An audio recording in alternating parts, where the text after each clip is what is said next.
Hello everyone, it's time for us to go and take a look at the iPhone 15 Plus and compare it against the iPhone 14 Plus and see which particular iPhone is better one for you in 2024. Now, both these iPhones are basically new devices. The 15 Plus is a brand new iPhone and the 14 Plus is still available in the brand new market as well. So you can go inside of the Apple Store and pick up either one of these iPhones if you really want to, which is honestly a very, very cool thing. So if you want to pick up some of these phones that I would recommend buying, links will be down in the description. You can get that from there and you can help support this channel at the same time. Now, starting off with the outside of both these particular phones, the first thing you have to keep in mind here for the most part of both these particular iPhones is that one, they're both very good phones and you cannot go wrong with either one of these particular devices. On the front of the iPhone 14 Plus, this particular phone was giving you a 6.7-inch Super Retina Extra OLED display. And the thing I like the most about this particular panel is that it is a pretty good looking device. There's not really that many things to look at this particular phone and be,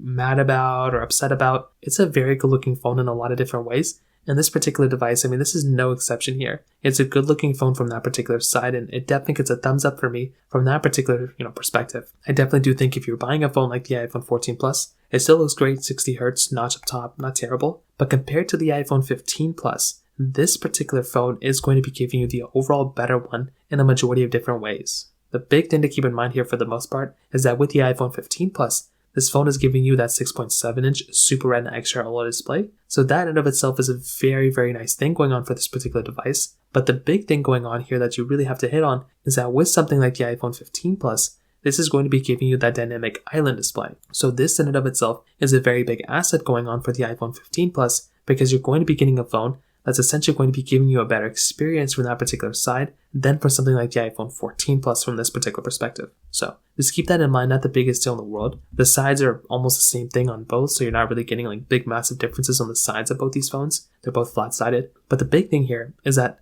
the charging ports at the bottom are very different. So this in and of itself is another very, very big thing here because with the iPhone 14 Plus, this particular device is giving you a Lightning port, which is still fine. I love Lightning, and having that type of capability here is very, very nice. And Lightning is great. I like Lightning, and this is a very, very nice thing going on for this particular device. But USB Type-C is significantly better. I love USB Type-C, and this is without a doubt one of my most favorite things going on for this particular device. I'm going to be honest. If I'm going through and getting a device with USB, or any Lightning port in general, I love having a device that has USB-C. It's a really, really cool thing. So this in and of itself is another very nice thing going on for this particular device. And, I've already used USB-C inside my iPhone so many times, and that's a very, very nice thing going on with this particular phone. So thumbs up for me on the 15 Plus. On the back side, you're getting another interesting thing. So dual camera setups on both. So this is something that's really cool. And that's something I like a lot about those, particular devices. But the very, very big thing that I have to keep in mind here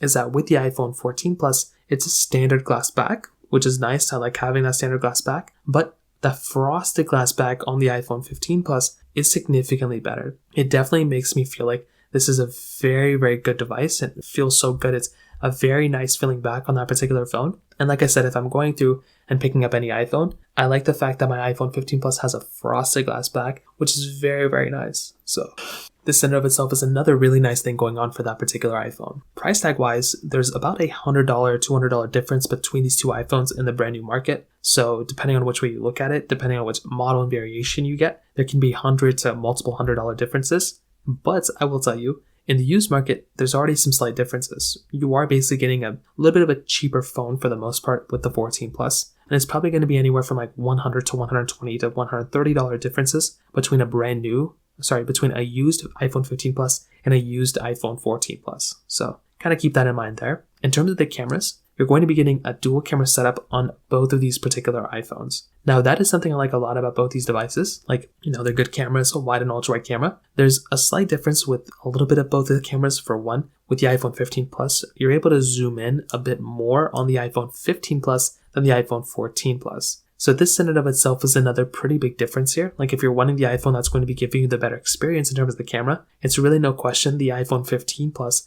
is going to be giving you that type of experience. But with the iPhone 14 Plus, it's still very close. The 14 Plus is still giving you a very solid camera inside of that particular iPhone. And inside of social media applications and really anywhere else inside of these devices, you're still going to be getting and maintaining a very good experience with something like the iPhone 14 Plus. So that's another kind of minor thing to keep in mind here too. I like buying devices like the iPhone, 14 Plus. I think the 14s in general still have very good cameras. But if I'm going through and getting any sort of device, I think the 15 Plus is probably the one I'd recommend buying, just because that one is giving you a significantly better camera when it kind of comes down to it. So that right there is like another kind of minor thing to keep in mind there too. On top of that, when it comes down to the software longevity, this is going to be a very interesting thing here, because we really don't know how long both these devices are going to be holding up when it comes down to the software longevity.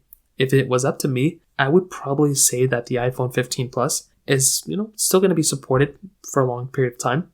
But the iPhone 14 Plus is not going to last as long as the iPhone 15 Plus, as far as we know. There's a very high likelihood that a device like the iPhone 15 Plus is going to significantly outlast something like the iPhone 14 Plus, and that's just kind of what's going to end up happening. So I would hate for you to go and get a device like the iPhone 14 Plus and have it expecting it to last as long as the 15 Plus. That is not going to happen at all. A device like the 15 Plus is definitely going to outlast something like the 14 Plus. So kind of keep that in mind there as well. On top of that, another big thing here is with the iPhone 15 Plus, it is giving you an overall better performing chipset and everything than the 14 Plus. So in this particular case, the iPhone 14 Plus is going to be giving you that Apple A15 bionic chip inside of it with 6GB of RAM, where the iPhone 15 Plus is going to be giving you that Apple A16 bionic chip inside of it with 6GB of RAM. So if you're wanting the iPhone that's going to be giving you a better experience in almost every single way, pretty much it's the iPhone 15 Plus. That device is going to be giving you the overall better performance, but I will tell you the iPhone 14 Plus is still a very,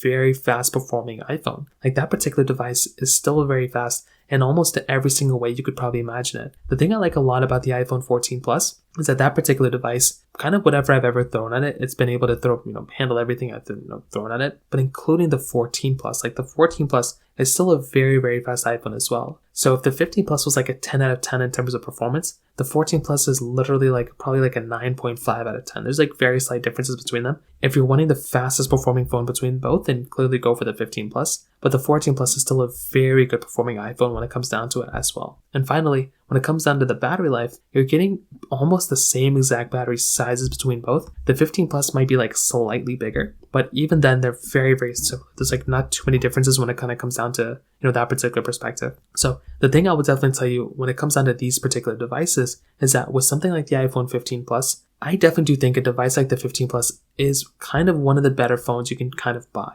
I think that device is very good, and I am a big, massive fan of the iPhone 15 Plus when it kind of comes down to it. It's not the most perfect phone of all time, but if I'm going through and buying something like the iPhone 15 Plus, I really do like and appreciate the way that iPhone holds up. It's a great iPhone. It's almost a perfect iPhone. And that is the one I'd recommend a vast majority of people to go and buy. But if you want to save some money, if you don't want to spend all the money on a iPhone, you can buy a used iPhone 14 Plus and still save a significant amount of money going that way as well. So the choice is yours, but that is kind of how I see these particular iPhones holding up in 2024. If you have any other thoughts or questions, please let me know in the comment section below. Hit the like button, that would mean so much, but definitely hit that subscribe button. More importantly than everything else, I love every single one of you guys. Hopefully I'll catch you guys in the next video. Peace out till then.